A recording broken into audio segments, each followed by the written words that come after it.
ನಮಸ್ಕಾರ ಸ್ನೇಹಿತರೆ. SSLC ಮತ್ತು PUC ಅನ್ನೋದು ವಿದ್ಯಾರ್ಥಿಗಳ ಜೀವನದಲ್ಲಿ ಒಂದು ದೊಡ್ಡ ಮೈಲ್ ಸ್ಟೋನ್.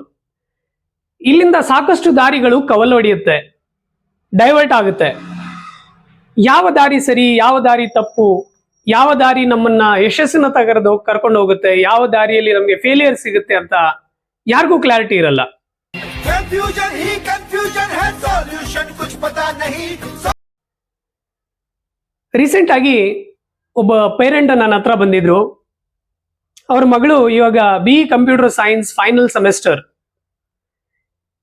ಬಟ್ ಇವಾಗ ಅವಳು ಹೇಳ್ತಾ ಇದ್ದಾಳೆ, ನನಗೆ ಇಂಜಿನಿಯರಿಂಗ್ ಇಷ್ಟ ಇಲ್ಲ, I want to do journalism ಅಂತ. ನೋಡಿ, ಪಾಲಕರ ಪರಿಸ್ಥಿತಿ ಏನಾಗಿರ್ಲಿಕ್ಕಿಲ್ಲ. ಅವ್ರ ಕಣ್ಣಲ್ಲಿ ನೀರು ಸುರಿತಾ ಇತ್ತು ಅದನ್ನ ಹೇಳುವಾಗ. 4 ವರ್ಷ BE ಕಂಪ್ಯೂಟರ್ ಸೈನ್ಸ್ ಓದಿ ಇಲ್ಲಿ ಡೊನೇಷನ್ ಫೀಸು ಎಲ್ಲ ಕಟ್ಟಿ ಆದ್ಮೇಲೆ ಇವಾಗ ಅವಳಿಗೆ ರಿಯಲೈಸ್ ಆಗ್ತಾ ಇದೆ, this is not my field, I never wanted to be an engineer ಅಂತ. ಇದು ಇವರೊಬ್ಬರ ಪರಿಸ್ಥಿತಿ ಅಲ್ಲ. 60% of working professionals are regretting for their career choices. ಇದು ಯಾಕೆ ಹೀಗಾಗುತ್ತೆ ಅಂದ್ರೆ, ಅನ್ಸೈಂಟಿಫಿಕ್ ಸೊಲ್ಯೂಷನ್ ಇಂದ ನಮ್ಗೆ ಯಾರೋ ಏನೋ ಅಡ್ವೈಸ್ ಕೊಡ್ತಾರೆ, ಆ ಅಡ್ವೈಸ್ ಅನ್ನ ತಗೊಂಡು ನಾವು ಯಾವುದೇ ಒಂದು ಕೋರ್ಸ್ ಅನ್ನ ಚೂಸ್ ಮಾಡ್ತೇವೆ, ಅದರಿಂದ ಮುಂದೆ ಪಶ್ಚಾತ್ತಾಪ ಪಡಬೇಕಾಗುತ್ತೆ. ಈಗ ನಾವು ಡಾಕ್ಟರ್ ಹತ್ರ ಹೋದಾಗ ಅವರು ಪ್ರಿಸ್ಕ್ರಿಪ್ಷನ್ ಬರೆಯೋದಕ್ಕಿಂತ ಮೊದಲು ನಮಗೆ ಟೆಸ್ಟ್ ಮಾಡಿಸ್ಲಿಕ್ಕೆ ಹೇಳ್ತಾರೆ. ನಮ್ಗೆ ಟೆಸ್ಟ್ ಬೇಡ, ಹಂಗೆ ಮೆಡಿಸಿನ್ ಕೊಡಿ ಅಂದ್ರೆ ನಮ್ಗೆ ಆಗಿರೋದೇ ಒಂದು, ನಮಗೆ ಟೈಫಾಯ್ಡ್ ಆಗಿದ್ರೆ ಅವರು ಮಲೇರಿಯಾದು ಮೆಡಿಸಿನ್ ಕೊಟ್ರೆ ಕ್ಯೂರ್ ಆಗುತ್ತಾ? ಅದಕ್ಕೆ ಟೆಸ್ಟ್ ಇಂಪಾರ್ಟೆಂಟ್. ಇವನ್ ದ್ರೋಣಾಚಾರ್ಯರು ಕೂಡ ಕೌರವ ಪಾಂಡವರಿಗೆ ಎಲ್ಲರಿಗೂ ಎಲ್ಲ ವಿದ್ಯೆಯನ್ನ ಕಲಿಸ್ಲಿಲ್ಲ. ಇವ್ರು ಮಹಾರಾಜರ ಮಕ್ಕಳು, ಎಲ್ಲ ಇವರಿಗೆ ಆಲ್ರೌಂಡರ್ ಮಾಡ್ಬೇಡ ಅಂತ. ಪ್ರತಿಯೊಬ್ಬರಿಗೂ ಅವರು ಟೆಸ್ಟ್ ಅನ್ನ ತಗೊಂಡ್ರು. ಯಾರಲ್ಲಿ ಯಾವ ಕ್ವಾಲಿಟೀಸ್ ಇದೆ, ಯಾರಲ್ಲಿ ಯಾವ ಇನ್ಬಾರ್ನ್ ಟ್ಯಾಲೆಂಟ್ ಇದೆ, ಕೌಶಲ್ಯ ಇದೆ ಅನ್ನೋದನ್ನ ಐಡೆಂಟಿಫೈ ಮಾಡಿದ್ರು. ಮಾಡಿ ಕೆಲವರಿಗೆ ಬಿಲ್ ವಿದ್ಯೆ ಕಲಿಸಿದ್ರು, ಕೆಲವರಿಗೆ ಗದಾ ವಿದ್ಯೆ ಕಲಿಸಿದ್ರು, ಕೆಲವರಿಗೆ ಕತ್ತೆ ವರ್ಸೆ ಕಲಿಸಿದ್ರು. ಅದಕ್ಕೆ ಈ ಟೆಸ್ಟ್ ಅನ್ನೋದು ತುಂಬಾ ಇಂಪಾರ್ಟೆಂಟ್. ಯಾವುದೇ ಕೋರ್ಸ್ ಅನ್ನ ನಾವು ಚೂಸ್ ಮಾಡೋದಕ್ಕಿಂತ ಮುಂಚೆ ಈ ಟೆಸ್ಟ್ ಅನ್ನ ಮಾಡಿಸ್ಲೇಬೇಕು. ಹಾಗಾದ್ರೆ ಈ ಟೆಸ್ಟ್ ಅಲ್ಲಿ ನಮ್ಗೆ ಏನ್ ಗೊತ್ತಾಗುತ್ತೆ?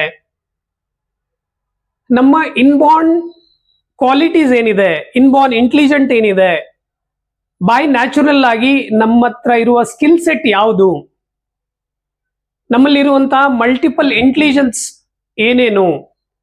ಪ್ರತಿಯೊಬ್ಬರಲ್ಲೂ 8 ವಿಧವಾದ ಬಹುಮುಖ ಪ್ರತಿಭೆಗಳಿರ್ತವೆ. ನಮ್ಮ ಪ್ರತಿಭೆ ಯಾವುದು, ಎಷ್ಟು ಪರ್ಸೆಂಟೇಜ್ ಇದೆ, ನಮ್ಮ ಲರ್ನಿಂಗ್ ಸ್ಟೈಲ್ ಯಾವುದು, ಆಡಿಟರಿ, ವಿಜುವಲ್, ಕೆನೆಸ್ಥೆಟಿಕ್, ನಮ್ಮಲ್ಲಿರುವಂತಹ ಲೀಡರ್ಶಿಪ್ ಕ್ವಾಲಿಟೀಸ್ಗಳೇನು, ನಮ್ಮ IQ ಕೆಪಾಸಿಟಿ ಏನು. ಬರೀ IQ ಅಲ್ಲ, 4 ತರದ ಕ್ವಶನ್ಗಳಿರ್ತವೆ, IQ, AQ, CQ and EQ ಅಂತ. ಅದ್ರ ಜೊತೆಗೆ ನಮ್ಮ ಸ್ಟ್ರೆಂತ್ ಅಂಡ್ ವೀಕ್ನೆಸ್ ಏನು. ಈ ಟೆಸ್ಟ್ ನಮ್ಮ ಬ್ರೈನ್ ಅನ್ನ ಕಂಪ್ಲೀಟ್ ಆಗಿ ಸ್ಟಡಿ ಮಾಡುತ್ತೆ, ಸ್ಕ್ಯಾನ್ ಮಾಡುತ್ತೆ. ನಮ್ಮ ಬ್ರೈನ್ ಅಲ್ಲಿ ಇರುವಂತಹ ಲೆಫ್ಟ್ ಅಂಡ್ ರೈಟ್ ಹ್ಯಾಮಿಸ್ಫಿಯರ್ ಯಾವುದು ಡಾಮಿನೆಂಟ್ ಇದೆ, ಯಾವುದು ಕಡಿಮೆ ಇದೆ, ಅದನ್ನ ಬ್ಯಾಲೆನ್ಸ್ ಮಾಡೋದು ಹೇಗೆ. ಆ ಪ್ರತಿ ಹ್ಯಾಮಿಸ್ಫಿಯರ್ ಅಲ್ಲೂ ಕೂಡ 5 ಲೋಬ್ಸ್ ಇರುತ್ತೆ. 5 ಲೋಬ್ಸ್ ಅಂದ್ರೆ 5 ಸ್ಪೆಷಲೈಸೇಷನ್. ಬ್ರೈನಿನ ಯಾವ ಪಾರ್ಟ್ ಸ್ಟ್ರಾಂಗ್ ಇದೆ, ಯಾವ ಸ್ಪೆಷಲೈಸೇಷನ್ ನಲ್ಲಿ ನಾವು ನಮ್ಮ ಕರಿಯರ್ ಅನ್ನ ತಗೊಂಡು ಹೋಗ್ಬೇಕು, ಇದನ್ನೆಲ್ಲ ಸ್ಕ್ರೂಟಿನೈಸ್ ಮಾಡಿ ಫೈನಲ್ ಆಗಿ ನಮ್ಗೆ ಸೂಟಬಲ್ ಆಗುವಂತ ಕರಿಯರ್ ಆಪ್ಷನ್ ಅನ್ನ ಈ ರಿಪೋರ್ಟ್ ಅಲ್ಲಿ ಕೊಡ್ಲಾಗುತ್ತೆ. 70 ಪೇಜಸ್ನ ಈ ರಿಪೋರ್ಟು ನಮ್ಮ ಲೈಫಿನ ಒಂದು ಸೆಲ್ಫ್ ಸ್ಟಡಿ. ನಮ್ಮನ್ನ ನಾವು ಅರ್ಥ ಮಾಡ್ಕೊಳ್ಳಕ್ಕೆ ಇರುವಂತಹ ಒಂದು ರೆಡಿ ರೆಕ್ನರ್. ಕಂಪ್ಲೀಟ್ ಕ್ಲಾರಿಟಿ ನಮ್ಗೆ ಇದರಲ್ಲಿ ಸಿಗುತ್ತೆ. No confusion, no assumption at all.